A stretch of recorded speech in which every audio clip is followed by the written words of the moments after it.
Well, hi, I'm Dr. Simon Breakspear, and I'm so thrilled that you're engaging with these ideas that I've clustered in around this theme of the pruning principle. Everything I'm going to share with you here are the main ideas that I capture with my co-author, Michael Rosenbrock, in our new book, The Pruning Principle. And if you want to go a little bit deeper into strategic subtraction, I recommend you grab a copy for you and your team, and you perhaps use this as a leadership team to go deeper around why we might need to make a change in the way that we do improvement in our schools. Because from my perspective, we can't keep going on in the way of improvement that has become the default mode. When I think about the state that we're in now, I would call it a state of frenzied stagnation. Think about the combination of these two concepts brought together. There is a frenzy. When I go into schools to work alongside leaders, I'll often say, "Hey, how is everyone today?" And then someone might say to me, "Oh, crazy busy." And I say, "Extra crazy busy or normal crazy busy?" I say, "Oh, normal crazy busy." As though this level of intensity about being pulled from one thing to another is just absolutely normal.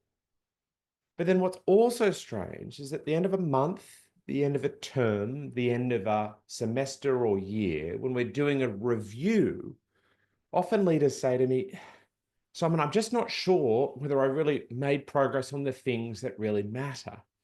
As far as making sustainable shifts in improvement and outcomes, practice, and culture, I feel like I'm at a point of stagnation." As one leader said to me, "I've been flat out all week, I'm exhausted, and I don't think I've achieved anything." I think we are in a state of frenzied stagnation. And I think we've got there because we've become addicted to an additive trap, where every term and every year, at the end of every review cycle, we come together and we say, because we care about education, we need to do everything we're currently doing and just one more thing.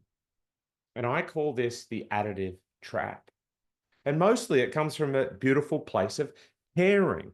We want to move outcomes. We want to enhance practice. We want to shift our culture. Schools are long-term institutions, and we know we want to keep making them better. But bit by bit, we've fallen into a trap whereby we keep adding more with this sense of not even tuning into the fact that we're all running over capacity already. I see five key drivers of this additive trap. Just to move through them quickly, I think we've paired caring with doing. If you care, then we're always asking, what's the additional thing we need to do?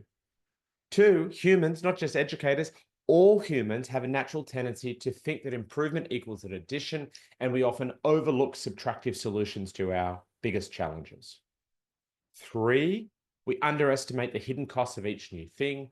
We do it and we think, oh yeah, we'll just squeeze that in. We'll do a bit of professional learning time. We'll put that into the collaboration time we have. And we totally underestimate what it really takes to do each thing we add. And we also overlook the long-term maintenance effort of just keeping things going that we've already committed to. And lastly, there's a reality here that both from a financial perspective and from a human resources perspective, we're actually going to have fewer overarching resources in the coming years. And as we've in this resource constrained environment, we keep adding new things. And so what I've been grappling with is this idea of how can we learn to intentionally stop doing things? I mean, as a doer like you, as an improver like you, I think a lot about how I can add more things to have a greater impact. And I think for a long time, to be honest, I kind of thought, oh, that whole like doing less thing, that'd be the easy thing, right? Doing more is hard. Doing less, that'd be easy. I'm going to keep doing the hard thing. But actually, what I've learned is that stopping things, reducing things, pausing and asking what we're not going to do is much more difficult than you'd think. So to do this work, it's going to be collective work, and we need collective language, a shared process, and a way of doing this work together. And for me, this is where I found the notion of pruning to be unbelievably rich and useful as a concept that lands amongst educators, that's easy to share. I mean, here we're stopping doing things. So in the literature, we might call this de-implementation. Well, that's a long word, not really a particularly positive word where people might gather together and say, let's do some de-implementation. No, what we need is a word that's about life-giving change, about increasing vitality, about getting to the impact, but doing it through subtraction. And in the horticultural literature, in the principles and practices of pruning, I think I've uncovered an idea which is exactly what we in education need. You see, pruning is about deliberately cutting off and cutting back. And that cutting off and cutting back is essential to cultivating long-term vitality and impact. You know, and I know that schools are long-term institutions. We need them to be thriving into 2030, 2040, 2050. And long-term institutions like long-term flourishing orchards need regular pruning. And the horticultural mechanisms underlying pruning works really well here.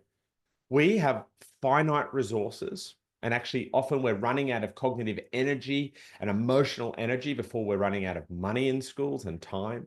And we need to redirect those finite resources to the things that are most fruitful. Secondly, pruning isn't just something that we do to say things that are dead, diseased, or damaged. You prune good things.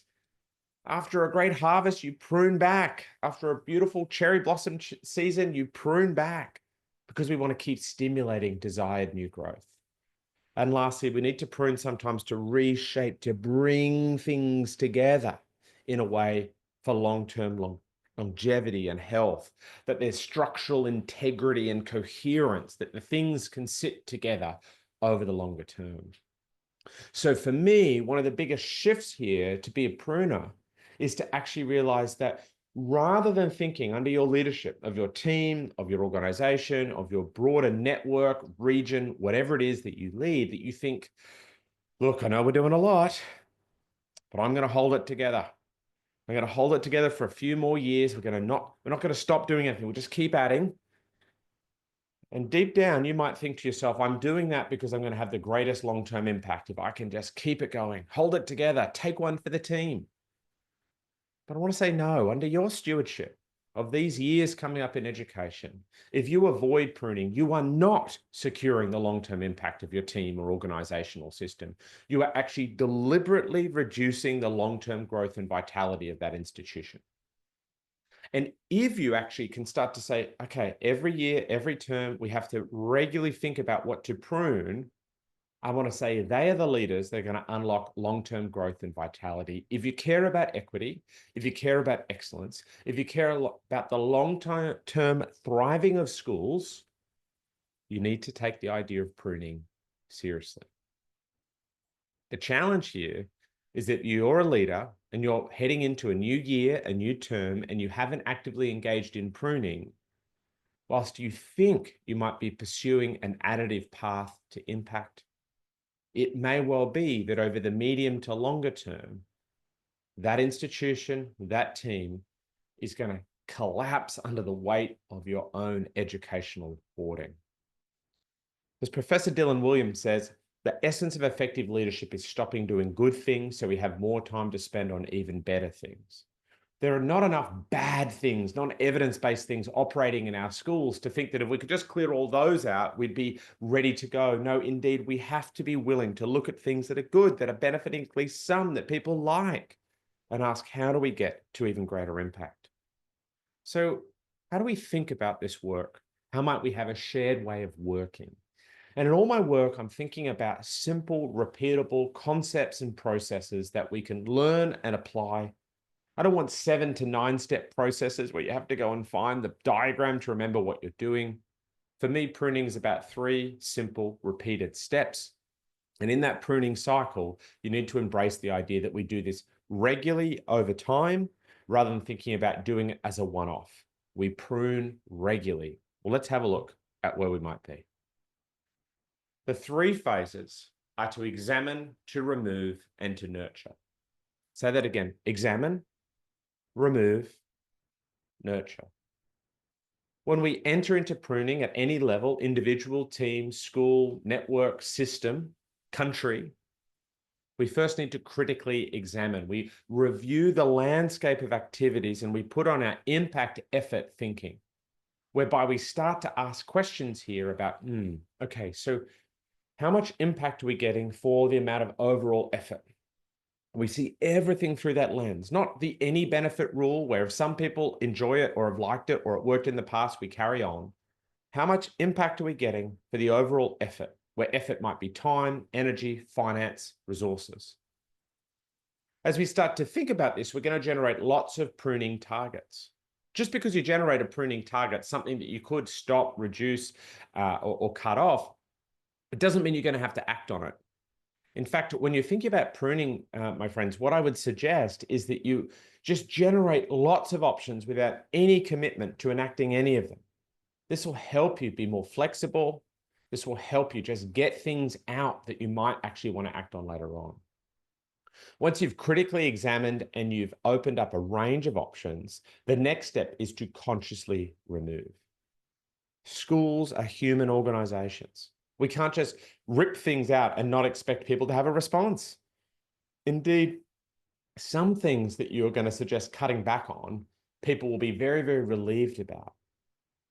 And yet some other people might have a deep sense of loss. Now we need to subtract with care. We've got to steward that change. And lastly, we've got to do the most important piece and the piece that's most often overlooked, to nurture the space we've created, to hold the space, to not let it just refill, whether it's in our calendars or on our school strategic plans, in our meetings. We need to hold the space we've created and let the things we've held and prioritized flourish in what we do. So the levels of pruning are all about the personal, the team, the organization, and the system. And together, we need to find ways to not just jump right up to the system level and say, hey, government, you need to solve this. Yes, government needs to involve themselves in pruning processes. But funny enough, the most important places to start pruning is at the personal level. And indeed, when we're getting into pruning, it's crucial to make sure we focus on areas where we have the greatest level of agency to influence the things we care about, and where we're most likely to get the greatest direct benefit from the changes we're making. And this is a really crucial concept in pruning, that we get out and we run pruning experiments together, where bit by bit, we might start at the personal level, we might start at a team level, thinking about meetings, we might think about professional learning and collaboration time. We might look at things like reporting or assessing, things that might be close to the decisions that we can make as a staff. And bit by bit, we run little experiments. And what we've learned is rather than just going after the biggest, most complex thing for pruning, we actually benefit by running little experiments, making a small change to your roles, responsibilities, to your team schedule, to how you run professional learning. And it doesn't even need to start as a forever change. Run an experiment for a month, for a term. Tell people we're going to make this pruning experiment, and at the end of this term, this month, we're going to talk about what were the benefits of having that time, energy, resource back? What were some of the things we felt like we missed because of that change? Will we want to continue it? And running experiments is a really great way of thinking about getting into the pruning work. We can ask, should we really engage in this work? And we can say, well, what are the potential benefits of the pruning work? Like, is it low or high? Will we get some benefit from doing this? And then how difficult is it to prune? Like, do we have to, get lots of different stakeholders engaged? We have to get don't go after things that are too hard, that are too complex too early. Not because in time you won't get to them, but because you first need to learn how to actually develop some pruning muscles in this work. So I think pruning is an idea whose time has come in education. Many of us are operating at a rate that is just unsustainable.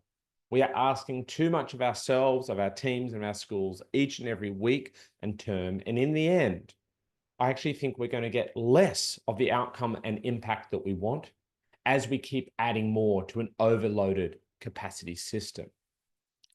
So instead, part of the work, even before you necessarily know all your top priorities, is to create some space, to build your pruning muscle, and to normalize the language of pruning, the process of pruning, and getting into running some experiments.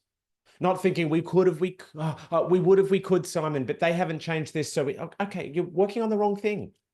Work on some personal pruning, work on some team pruning, work on some lower stakes areas that you've got control over. Even just a 1 to 2% prune of time or energy is crucial for learning that you can do this work. There are many things we can learn to do to improve our schools. Strategic thinking, execution, monitoring, running professional learning. But for those who are most committed to change, for those whose schedules are overloaded and whose moral imperative has never been stronger to have an impact, I want to provoke you and say that probably the number one thing that you need to learn, that you need to model to your team, and that you need to inculcate to have sustainability in this work is strategic subtraction. To learn to do less in order to have a greater long-term impact. Well, please do reach out to me personally online. Let me know how you take these ideas and get them to work through experiments in your context. All the best and enjoy becoming an educational pruner.